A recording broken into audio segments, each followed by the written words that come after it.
10 Nightmare Arm. The arm at the end of the initial security breach teaser drove the internet mad for like a week before we ultimately just said we'll wait for the next trailer. And with the most recent, which was the last trailer before the game's release, we still had nothing about that arm. And I guess I can understand why, but it was still frustrating. So you can guess that when someone tagged me on Twitter at Centimeter Monroe and showed me a picture comparing the security breach arm to the arm of Nightmare Freddy, I'd be intrigued. So intrigued, in fact, that I actually got angry because if it's ever intended on being a Nightmare Freddy arm, I'm leaving, okay? These animatronics are perfectly content being illusions, okay? Or in a child's imagination running wild while his body is trying to save his life. But still, what the hell? How do these versions of Afton in an animatronic keep changing? They all have his body in it, so they must be intentionally the same endo, but then it keeps changing designs still. Anyways, Afton probably would get back up and then start roaming around the Pizzaplex, probably corrupting anything that he could. This would probably lead to another ending where we would either defeat Burntrap in the Pizzaplex or then maybe have to lure him back down into the basement. But in my eyes, in my mind, I think that we should have to lure him down to the parts and service room. Mostly because Vanessa told us to come to the main stage once we got into the elevator when trying to escape after you get Roxy's eyes. But if you listen to Vanessa, then go check the stage, there's nothing there for you. It just seems to be a time waster so that Moondrop has a better chance of getting you. But in my eyes, this seems like more of a game mechanic thing than an in-game thing. In the game universe, all he would need to do to catch you is just make it to you instead of waiting until it's exactly 1 hour. So there would have to be some reason that she called you there in the first place, right? Well, maybe it's because that's where Burntrap was, and now we gotta bring him down to parts and service to dismantle him and end his spree for good. Maybe we can get some main antagonist action where the animatronics roaming the Pizzaplex are instead replaced with the main villains of Burntrap and Vanny. Kind of like Nightmare Fredbear, Nightmare, or Nightmarion style, since those characters also replaced all of the villains in FNAF 4 when they were out. This would definitely make Vanny and Burntrap seem more powerful and important than the other animatronics, especially if this only happened once we destroyed all 3. Since then, we would assume that they were kind of tossed aside or forgotten since they didn't really work anymore. And I think that this would also help Burntrap be more menacing, because honestly, looking at him, this is the scariest design for Afton yet. This is the most terrifying version of Springtrap that we have ever had, and we don't actually have to or get to interact with him directly. We don't have a reason to really be scared of him. He doesn't chase us, he doesn't have any real power over us, we burn him from a distance through monitors while pressing buttons, and he only tries to take control over Freddy instead of coming after us, which is what helped us think of this character as a waste. But having him chase us around the Pizzaplex would be an excellent way of making him more unique and terrifying, especially if periodically he would cause us to be forced out of Freddy while trying to take him over, and the only way that we could save Freddy would be maybe to press another button at a save station, or maybe try to activate a save station or something like that. Something that could possibly jam Afton's frequency or signal or something along those lines. Making Afton a bigger villain would definitely be a better way to go in my eyes, because this man was underused and really kind of wasted in this way. Especially if they do decide to kill him off permanently, since now he's just sentient code after having his soul burnt out of FNAF 6's fire. But having him chase us around the Pizzaplex and making the Freddy mech useless at times and really just being a horrifying antagonist would really help sell how terrifying this version was intended to be, and something I feel should have been in the base game, since, you know, he's the most iconic character in the entirety of the FNAF series, you know, purple guy, the main killer, something that was teased in the very first trailer and then yet maybe had 5 minutes of screen time, unless you're bad at the game like I am, and then in that case he had 30 minutes to an hour of screen time. And don't even get me started on how horrible his death was, if that was even a death. Killing this man off screen is probably the rudest thing I think Scott could do to me. I want to see this man, and this man being William, die.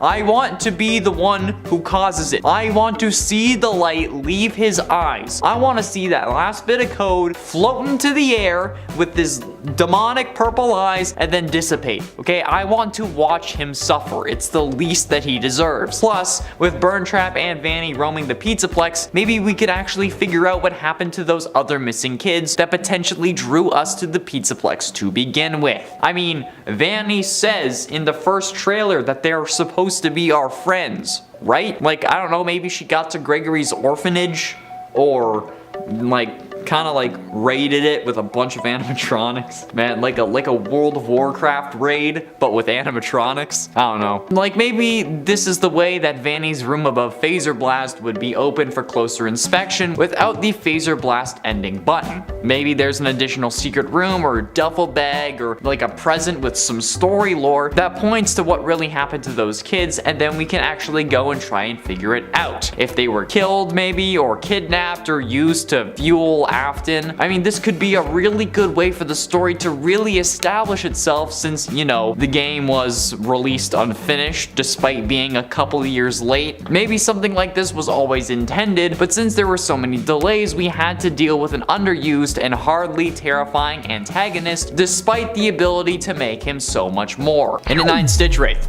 Seeing the Stitch Wraith was very unlikely, but I would have certainly enjoyed an appearance of the character, even if it was in like a nightmare sequence like I had suggested in other videos, or maybe it was like a brief passerby. I mean, like, it's not impossible, but I do think that that one wasn't likely to happen. Even in a future DLC, I don't think it would happen. But it would certainly be interesting to be looking out a window or something in the Pizzaplex, although there's not really any windows, but like, it would still be interesting to see him out of the corner of our eye. However, we did used to believe that the Afton arm was in fact the Stitch Wraith, and some fans believe that Burntrap will actually turn into the game universe's version of the Stitch Wraith, which wouldn't rely on Phineas tag art and would probably work better for the story of the games, but I don't know.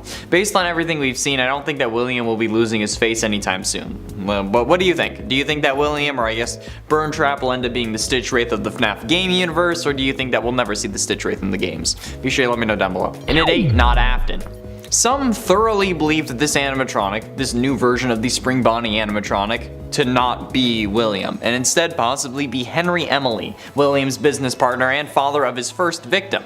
Why do they think this?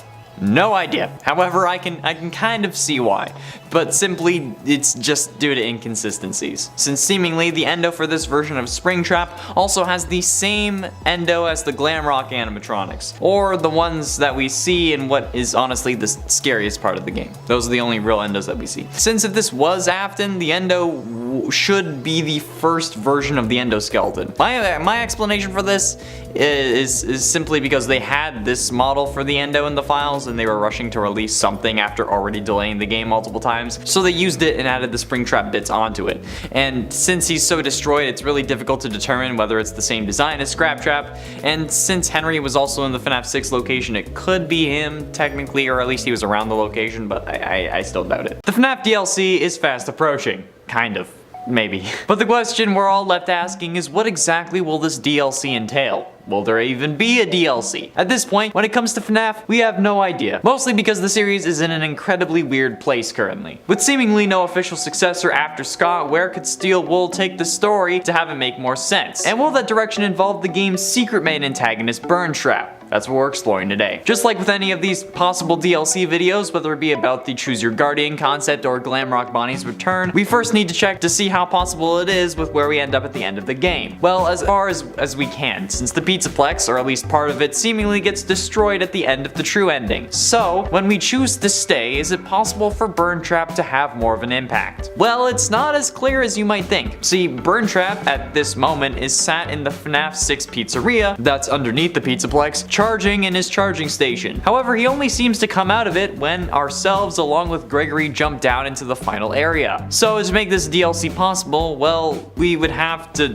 have him wake up for some other reason. Now technically it's unknown if when we drop down Afton ironically wakes up at the same time, or if we triggered it somehow, but given that it's FNAF, I'm guessing that us triggering it is more probable and more in line with what the series story was intended to be. So for this DLC DLC to include him, Afton would need to wake up for some other reason, be it maybe a power surge or something that messed with his power supply or potentially gave him a boost that he needed to get out of the charger early. Now that Afton is out of his charger for whatever reason, assuming that that's where the story goes, what could the possible DLC stories be? Well, I'm guessing that Burntrap would somehow be able to get back into the Pizzaplex, despite Freddy telling Gregory that the elevator would only be good for one trip. But who knows, maybe that's because of Gregory and Freddy's weight combined or something like that. Maybe with just Afton in it, it would be able to make more than one trip, since after all it is how the animatronics were getting down to dig the tunnel in the first place. And it's 7 Bonnie. This is an interesting theory from Reddit user u/was that the bite of 87 on the Game Theorist subreddit a month ago, which actually MatPat just talked about in his last Game Theory on Sunday. The post didn't get much love, but it's certainly interesting. Was that the bite of _87 asks if the Burntrap animatronic is using the disassembled Bonnie. Quote from the Reddit post. So, I have a theory that Burntrap is using the disassembled Bonnie robot. Let me explain. So you know how Burntrap has an intact animatronic foot even though no other Springtrap or Scraptrap never had them? Management might have disassembled Bonnie, and there could have been a body of Glitchtrap infected person in there, which explains the dead rotting corpse, and Afton could have taken over, but is weak, which explains why he needs a recharge station. That is all I have for now. It's kind of rough, but considering how Afton's body is still in that robot, which wouldn't be necessary if his consciousness is only in Glitchtrap or if it was transferred into this endo, I don't think that this is actually like the canon. Like I think that if Afton's body wasn't in the robot, you'd be onto something, and like MatPat would also be onto something because he also agrees that this should be Glamrock Bonnie's endo. But his body being in there has to be Scraptrap, but like heavily burnt. Like sure he has another arm, but they could have just added an arm onto him. But like the main body of it would have to be Scraptrap, unless we have like a really messed up scenario going on, which is possible, but it's a kid's game, so I don't know. I mean, like, would Vanny take Afton's rotting corpse and put it in a new endo? I don't think so. I personally don't think so. I think that they just replaced the arms and the legs so that he could stand, because he didn't have his actual human feet anymore. That's just what I think. And at 6, AI. It is unknown how Glitchtrap was able to leave his body for the events of FNAF VR, or how he re-enters it for the events of Security Breach. Based on everything we know about this series, it should be impossible for Glitchtrap to exist if Afton is still inside Burntrap, especially if the one you should not have killed is keeping him alive still, since that would prevent Afton from escaping from his body. And despite a line of dialogue in the trailer clearly coming from some sort of William Afton, Burntrap never speaks throughout his entire encounter, which only makes this more confusing, since if he talked, we would know that he isn't an AI, but he doesn't talk, so we can't be sure if he is or not, since not talking doesn't exactly mean that he's an AI, since people can also choose not to talk. And the AIs in this game also talk, so at this point, we have no idea if he is or isn't an AI, which is really annoying. Although, I still believe that the one you should not have killed is Gregory, not Cassidy, but you know, MatPat doesn't want to talk about it. He won't respond to my Twitter, okay? Or my Instagram. Or literally anything at this point. MatPat, please. Let's talk about this. Halfway through into number 5, Ultimate Custom Night. I think we all know where William Afton he deserves to go, okay? One-way trip downstairs, or as Henry said, although for one of you, the darkest pit in hell has opened to swallow you whole, so don't keep the devil waiting, old friend. I'm still waiting, Afton. And you know what? We thought we had gotten rid of him. We thought that William was in hell for Ultimate Custom Night. However, this proves to not be the case when the Man Room 1280 was released, showing us that instead William had only been in a coma like his son years before. However, this time winning was him waking up instead of dying, only dying when he explodes in the Fazbear warehouse and creates Glitchtrap, but apparently this is no longer what happened. Because did William really possess a hard drive and become sentient code, or is there something more going on here? While yes, weird things in the series can be explained away with it's FNAF, or like a dream theory of something, but like, no, I'm not doing that, okay? That's the coward's way out, and I'm not a coward for the most part. Although I don't want to play horror games. But like, just look, if Afton is in Burntrap, he shouldn't be able to be Glitchtrap. The Ultimate Custom Night is just Burntrap being in the pod. It's what he's seeing when he's in the pod. So everything we thought we knew about Ultimate Custom Night doesn't count anymore. And that's hella annoying because, you know what?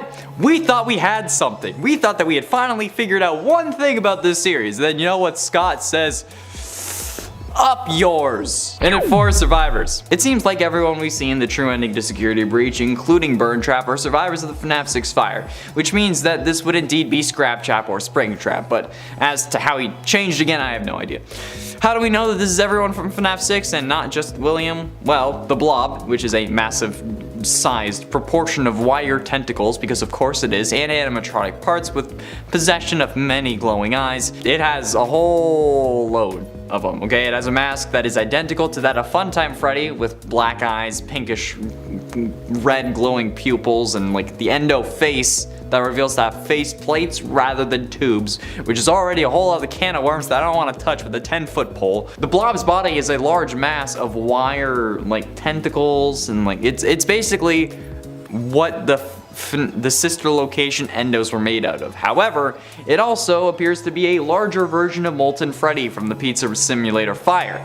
Okay, but it's far bigger, and it has parts of other animatronics like Circus Baby, the Puppet, Chica for some reason, Mangle, Bonnie, and several Endo Mark IIs. And you know what? There's probably others, which again is a whole other can of worms that I don't want to touch. The concept of Burntrap has been annoying me since I first learned of his existence, since it seemingly exists separate from Glitchtrap. Up until this point, we were running under the assumption that William's body finally aided in the FNAF 6 fire, but that his soul ended up latching onto a hard drive that got scanned into Help Wanted, which is how Glitchtrap was born, because William was able to use the agony from the fire to keep on living and finally become a spirit, something like that. But with some of William's body still being in this suit, what the hell is going on here? That's what we're exploring and aim to answer today. And you know what? I think I did. The main issue I've been having is whether William is dead or alive. And there are a couple different things to consider here. Firstly, he is seemingly in a new endoskeleton, which would indicate that he's dead and Glitchtrap's consciousness is just being transferred into Burntrap's spot via the recharge station. But his head is clearly visible. Like, you can see his skull and his actual human jaw, meaning that he could still be holding on to this world via that head, especially given who we're talking about here. The most stubborn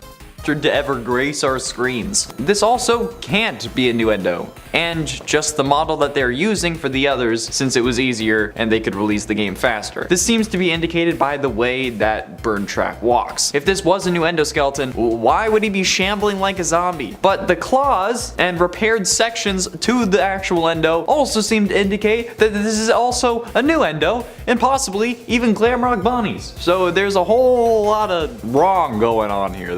All the points are intersecting and it's not fun. Originally, I was against the whole Glamrock Bonnie endoskeleton thing because, well, frankly, the body in the suit kind of disproved it for me, but I think I might have found a way to make it work. However, looking at the model, I'm still not 100% sure. If this was the Glamrock Bonnie endo, it would need to have broader shoulders and actually be shorter. Like, even scaling the Glamrock endo so that they're the same height, the endos, when posed the same and lined up, just they don't match. There are similarities, of course, between the two designs, but there aren't enough similarities where I can call this even really above 50%. There's also the issue of the muscles being woven throughout the body, or maybe those are nerve fibers. If it was just the head, I'd understand, since they could have just pulled the old endo head and put it onto the new body. Since all the parts were intertwined, Afton's head would have come with it. But with the muscles throughout the rest of the endo, that's way too intricate to actually have been placed there. And they would only be there and not dangling if it had been stuck there after being shoved full of machine parts. I don't think that they're taking super glue to glue these fibers back onto a new endoskeleton. If Afton was going to transfer his head to a new endo, it wouldn't come with the rest of his body bits. It wouldn't. That's not how it works. Which would mean this would have to be Springtrap's endoskeleton, which also explains why it's so run down, why he shambles, and why he hardly has any casing. And Springtrap's design also seems to change from game to game. From FNAF 3 to FNAF 6, he was totally different, so him changing again in Security Breach seems like no big deal in comparison. It's basically normal for him to get a newer and seemingly scarier attempt at his design with a new game. And at least this has an understandable progression from the last game and even from FNAF 3, since it's more run down and not just a bigger head like Trap. It's like he sold his soul for a bigger head and then the demon kind of made a joke out of it. Getting close to the end, in at number 3, Wanted, dead or alive. Forget it. Because, yeah, you know what? This is actually a good question in this case, since I don't know if Afton is alive or dead inside of the Burntrap suit, okay? He was alive in the Springtrap and Scraptrap suits, as we learned from the man in room 1280, because he was possessed by the one you should not have killed. But did he finally get put down after FNAF 6, or is he still kicking? Okay, his body is still present within the Burntrap suit, or at least it partially is. His skull is still there. So, what's the consensus here? I don't know. The existence of Glitchtrap seems to imply that he's dead in the suit, but Ultimate Custom Night suggests that the one you should not have killed is still possessing him, which would be what he sees in the recharge station, which would mean that he's alive, and not because of the recharge station, but because the one you should not have killed would still be possessing him, which they would only do if he was still alive, since if we're being honest, the only reason that Afton was possessed was so that he could suffer, so being possessed after he's dead isn't really gonna do anything for Crying Child, because that Crying Child is definitely the one you should not have killed, not Cassidy. I'm saying it, okay? It's a thing. And the one you should not have killed would not be controlling Burntrap to take over Freddy and turn things evil. It just goes against what we know about the character. So, I don't know at this point. I feel like he's probably still alive, but like just barely. Although, that means that Glitchtrap shouldn't exist. Penultimately, in at number 2, Finally Dead. The true ending is seemingly one of the scariest parts of the game because it contains a load of things, okay? After making your way into Burntrap's area, Freddy will be taken over by Afton's newest form, and it's up to Gregory to defeat him by pressing 3 buttons outside of 3 monitors to burn Burntrap. Players will also need to avoid the animatronic enemies that come for Gregory and then use the doors to temporarily lock them out, and then other things. When Burntrap is finally burned, the blob, which was that tentacle monster thing that I was talking about, attacks him to make sure that he doesn't get away. Freddy and Gregory will then be shown escaping and sitting on a hill together. However, if the blob actually does kill William is a totally different question. There are death animations in the game files, however they aren't used in the ending, so we can't count it as canon. Plus, the whole I always come back thing should have ended with this game from what we understood about the series, but he came back nonetheless, so even logical conclusions aren't going to help us. And if the blob was going to ensure William's death, it would then have to ensure its own death, so I doubt that it did it. God, just please let William finally be dead for the love of everything in life. Please. And finally, in at number 1, comes back. I think that unfortunately Afton being resurrected or returning in some form or another is inevitable. I don't get why, okay? I think at this point we can move on from this killer. We have a new one, but a load of people seem to think that we need Afton back again. I put a poll up on like the Vanny facts lists that we know during the premiere. And even though the video is about Vanny, only 51% of people thought that she was better than Glitchtrap. And I think that speaks volumes as to who the favorite in this series is. Like, I get that we've grown up with Afton as the killer, okay, but hell, we didn't even know his name until Sister Location. Until that point, we were calling him after a frickin' color, okay? We've known this man's name for like 5 games. That's literally half the series. That's half the time the series has been out. The first 4 games didn't have him, okay? He was just like, he wasn't even a character in the first game. Just a mysterious man that Matt Pat compared to Nathan Dunlap, okay? Just end him, finally, please.